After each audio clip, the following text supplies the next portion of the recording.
I'm Cecilia Ivery. They call me Cece. I got the salon next door. So, I walked in here. Yeah, I smell weed. I'm looking, I'm watching y'all and looking at y'all.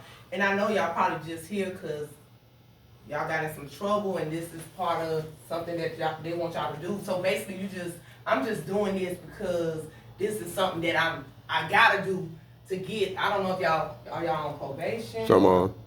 So it's a program and something. So basically it's like, cause as I'm sitting here, nobody really engaged. So it's like, I'm just here cause I gotta be here.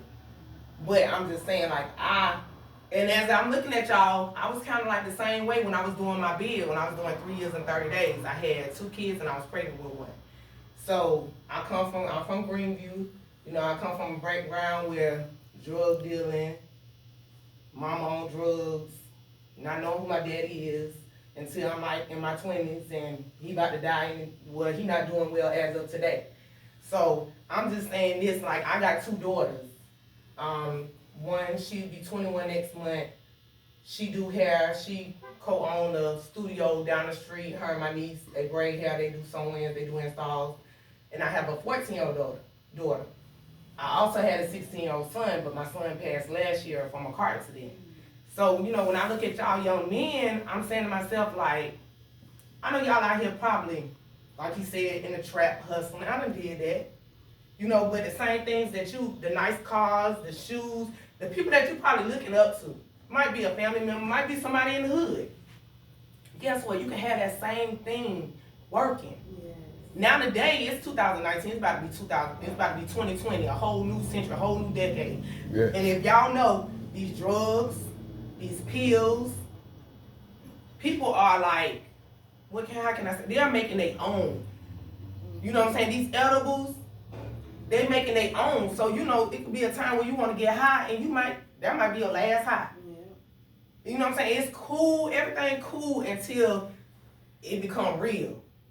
So the reality is that, I could be out here like I was telling somebody, it's either you gonna look at your situation and you're gonna look at your surroundings and you want better, or you're gonna become a victim of it.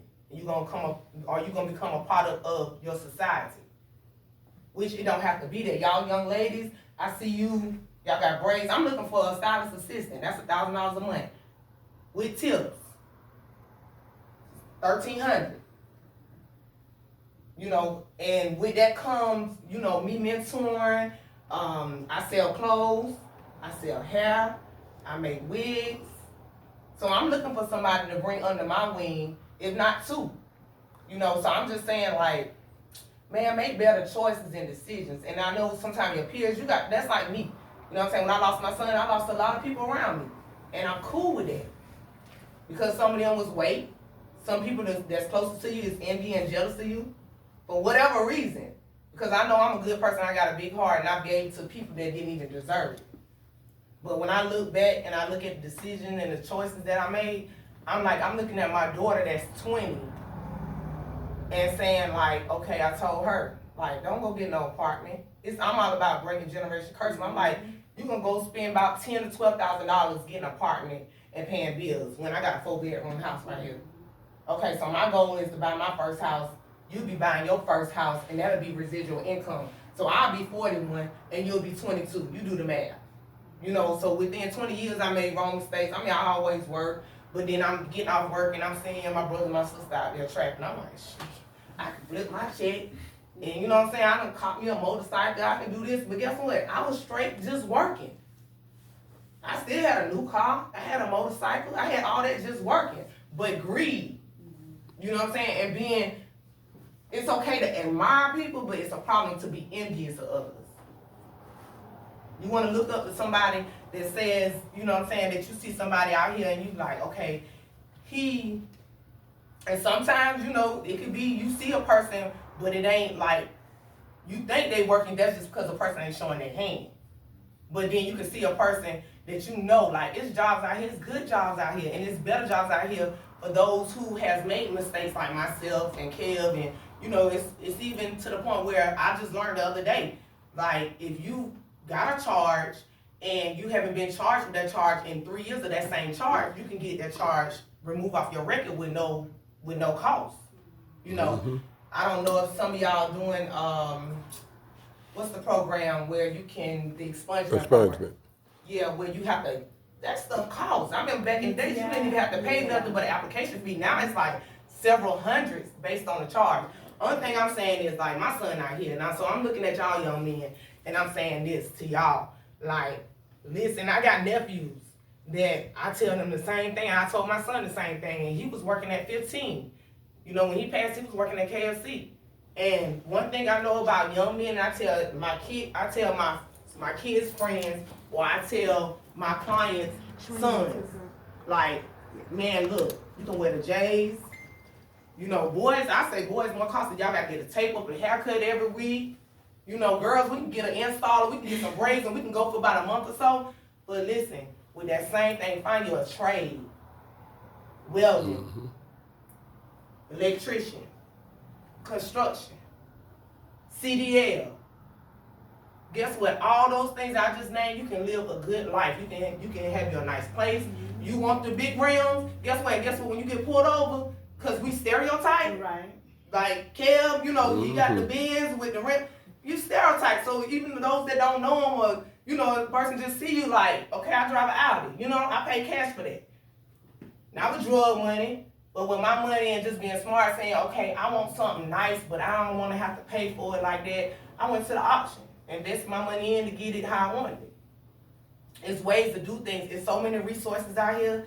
I'm just saying, if you gotta, and the reason why I'm saying this is because more so, like, my niece and nephew and my sister found themselves in a situation where it was like a fight, and then it became something bigger. Somebody got killed.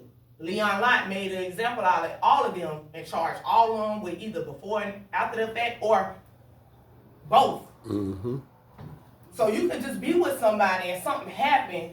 Or like I know a young man that went with his homeboys last year, Thanksgiving time this time, went to go buy some weed and they robbed him and the boy got killed. He was an athlete. So who are you to end somebody else's life because you envious or you want to go get high and you go rob this person? It's always like the ideal of like a person say, oh, I'm going to pull out the gun and let them know that I ain't, you know what I'm saying? But what if that gun go off? So I'm just saying to y'all as you coming up, you know, I don't know your background. I don't, know, I would have to have a more one-on-one closer. But what I'm saying is, look, whether you're around it, whether you lived around it, whether you was raised up around it, not to say, oh, I'm going to be better than, but that's how I kind of put in my head. I ain't going to do what my mama did. I'm going to raise my kids different. I'm going to do this. It never was, I wanted to be better than, it's just that I wanted better. So that's why I tell my daughter, like, look, you 20.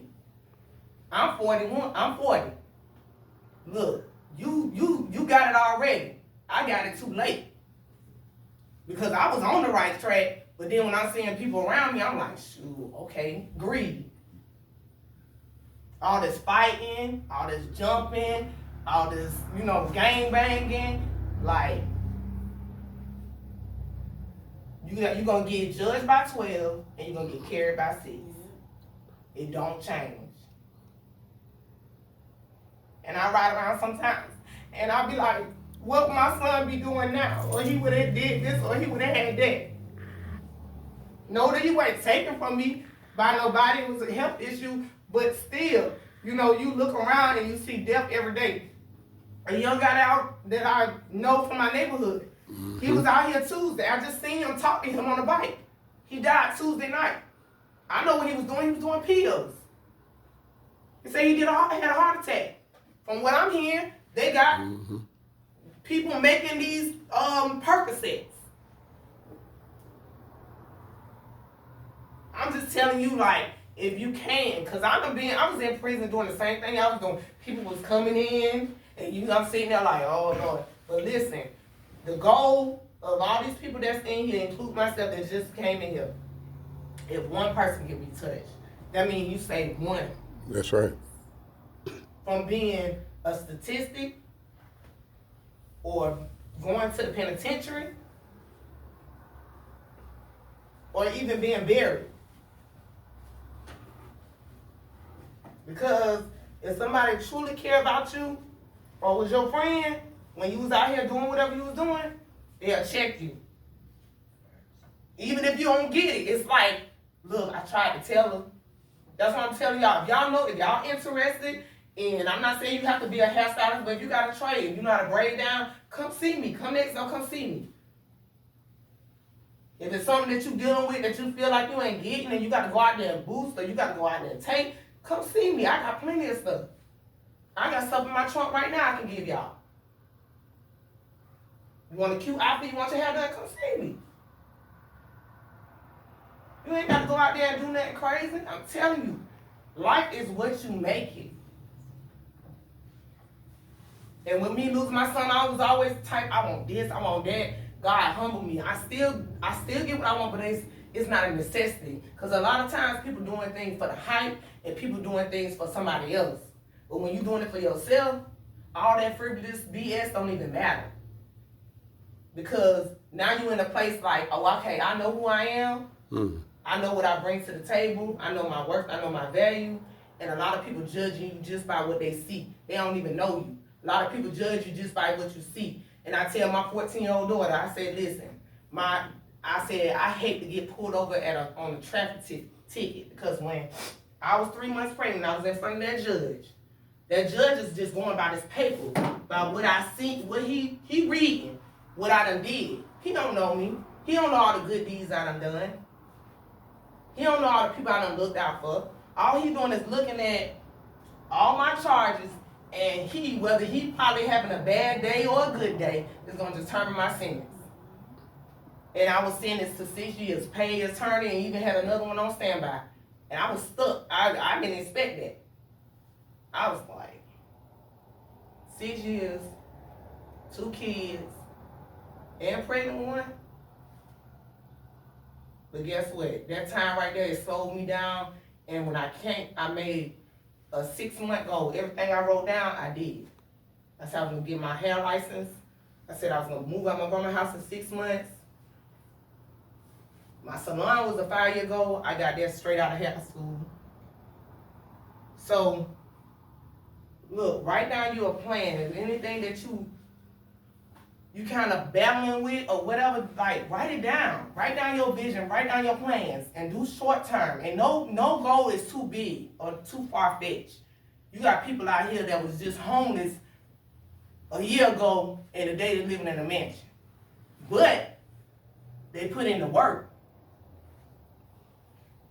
You got to take the required steps. But it's so many resources out here rather than when I came home. Like, I couldn't come home and get a job. I was convicted felony. Now, they have different jobs now. Like, you got the turkey farm, which is a good job, but it's in Newberry, so that means you got to have transportation. But that's like $15, $16 an hour. My nephew worked there.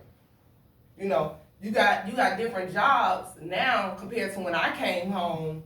It's like, I'd rather just go to school and be an entrepreneur. You know, my daughter she was in school for business, but when my son passed, a lot of her scholarships went transferred to a technical college. So I told her, get on your grind. And she invested in herself, and now her and my niece, I took it upon myself to say, okay, look, I'm gonna find a building, I'm gonna get them the equipment, I'm gonna put them in there, they're gonna split the rent, they're gonna hold it down, and them girls done took off.